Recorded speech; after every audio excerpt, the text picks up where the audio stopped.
안녕하세요. 제가 얼마 전에 유튜브에서 쇼박스라는 그 채널에서 영상을 봤었는데 거기에서 신입사원의 연차가 80개나 된다고 뭐 이런 내용 나오더라고요. 스타트업이라서 그렇다고 하는데 사실 이제 영상 보시면서 나도 저만큼 연차가 있으면 좋겠다 뭐 이런 생각들 많이 하셨을 것 같은데 실제 우리 법적으로는 그럴 수가 없죠. 법적으로는 최대 25개, 25일이 최대가 됩니다. 그래서 이러한 연차 휴가 관련해서 오늘은 좀 이야기 드려보려고 합니다. 올해 연차가 며칠이나 되는지 본인들의 연차 다 알고 계시나요? 중요한 정보이기 때문에 아무래도 다 알고 계실 거라고 생각은 하는데요. 그래서 오늘은 연차 계산에 대해서 먼저 좀 말씀을 드리려고 합니다. 저희 지담 같은 경우는 이제 근로자가 2명입니다. 그렇기 때문에 사실 이제 유급 연차 휴가 규정이 적용되진 않죠. 근로기준법에 있는 5인 미만 사업장 같은 경우는 이렇게 유급 연차 휴가에 대한 법적 기준이 적용이 되지 않기 때문에 없는 경우들도 많긴 한데 저희는 있습니다. 그래서 별도 규정을 둬서 연차 휴가가 현재 사용할 수 있도록 되어 있고 각자 며칠씩 이런 것들이 다 기준이 있는데요. 법적 기준을 먼저 한번 살펴보겠습니다.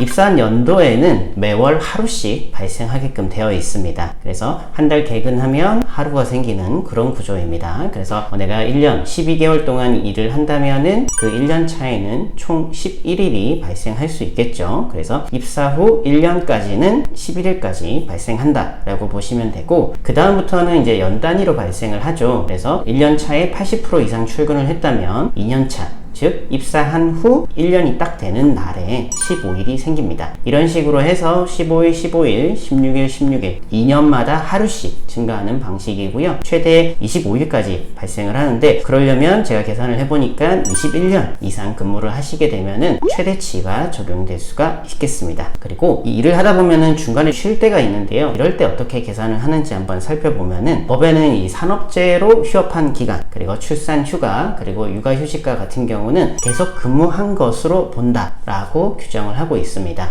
그래서 이런 것들로 내가 쉬었다 하더라도 출근율에는 변동이 없는 거죠. 그렇기 때문에 산업재해로 몇 개월 동안 쉬고 왔다 라고 하더라도 다음 해에 여전히 똑같이 연차 휴가가 발생을 하는 거죠. 육아휴직도 마찬가지입니다. 예전에는 이게 적용이 안 됐었는데 몇 년 전에 확대가 되면서 육아휴직을 갔다 오면은 그 이듬해에는 휴직한 만큼 연차가 비례삭감이 됐었는데 이제는 육아휴직을 사용했다 하더라도 정상적으로 근무한 거이기 때문에 본인의 연차에 맞는 연차 휴가가 발생하겠습니다. 이 연차 계산과 관련해서 많이 질문 주시는 것 중에 하나가 우리 회사는 회계연도 기준이에요. 우리 회사는 입사일 기준이에요. 이런 이야기들을 많이 합니다. 회사에 보면은 사람들마다 입사한 날짜가 다 다르죠. 그렇기 때문에 연차를 관리하는 것이 간단하지가 않습니다. 그렇기 때문에 회사의 인원이 어느 정도 되면은 회계연도 기준으로 해서 가령 우리 회사는 다 1월 1일에 연차가 발생한다 이런 규정을 두는 거죠. 왜냐면 입사한 날마다 다 관리하려면 너무 복잡하고 수당을 주는 날도 다르기 때문이죠. 그래서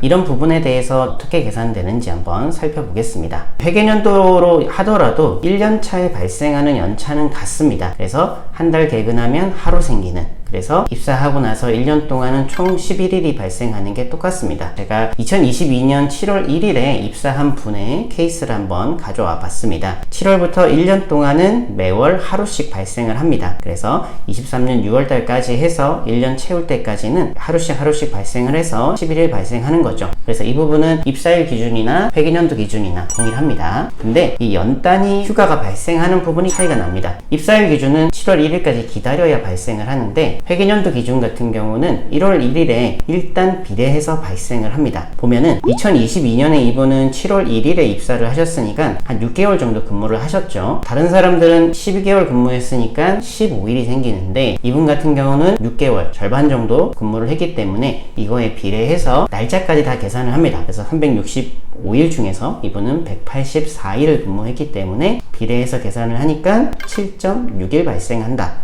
라고 하는 거죠. 근데 이렇게 1월 1일에 소수점 단위로 발생을 하다 보니까 반차를 사용해야 되거나 이럴 수 있는데 그 이듬해 그러니까 2024년 1월 1일부터는 똑같이 발생을 하는 거죠. 15일 발생을 합니다. 그래서 회계연도 기준 같은 경우는 입사하시고 나서 한 2, 3년 차 때까지는 조금 계산이 남들과 다를 수 있다. 입사일 기준과 다를 수 있다라고 생각을 하시면 되고 그 이유는 똑같습니다. 그래서 1월 1일마다 내 연차가 새로 생긴다라고 생각을 하시면 되겠습니다. 이거 가지고 또 질문 주시는 게 중에 하나가 내가 회계연도로 계산하니까 연차 개수가 좀 불합리하다, 이런 주장을 하시는 분들이 있어요. 언제 퇴사를 하시느냐에 따라서 연차 수당이나 이런 것들이 다르게 나올 수 있습니다. 앞서 봤던 사례를 그대로 한번 보겠습니다. 이분이 2024년 7월 말에 퇴사를 한다고 한번 생각을 하겠습니다. 그러면은 입사일 기준 같은 경우는 총 11일, 15일, 15일 이렇게 해서 41일이 발생한 거죠. 그래서 사용하지 않은 연차에 대해서는 수당을 받으시겠죠. 근데 회계연도 기준 같은 경우는 1월 1일에 새로운 연차가 발생을 하다 보니까 누적으로는 33.6일만 발생한 것으로 계산이 됩니다. 불합리하죠. 그럼 이분 같은 경우는 퇴사를 할 때는 나는 좀 불합리한 것 같다, 회사에서는 우리는 회계연도 기준이에요 라고 해버리면 아무 말도 못하는 거 아니냐 라고 하실 수 있는데, 주장하실 수가 있습니다. 왜냐면 근로기준법에는 어쨌든 입사일 기준으로 다 계산을 하라고 되어 있기 때문에 내가 퇴사를 했을 때 입사일 기준이 더 유리하다, 즉 법적 기준이 더 유리하다면은 거기에 맞게끔 그것을 요청하실 수가 있습니다. 그리고 수당도 주장하실 수가 있고요. 그래서 퇴사하는 날짜 때문에 불합리한 상황들은 발생하지 않으니까 너무 걱정하지 않으셔도 되겠습니다. 이런 식으로 연차가 발생하는 거에서 한번 살펴봤고요. 그러면 이제 내가 사용하지 않은 연차에 대해서는 우리가 수당으로 받을 수 있는데, 그 부분은 다음 영상에서 이어서 말씀을 드리겠습니다. 연차 발생 개수에 대해서 궁금한 부분이 있으시면 이 영상 보시고 댓글 남겨주시면 계산하는 거 제가 도와드리도록 하겠습니다. 다음 영상에서 또 인사드리겠습니다. 감사합니다.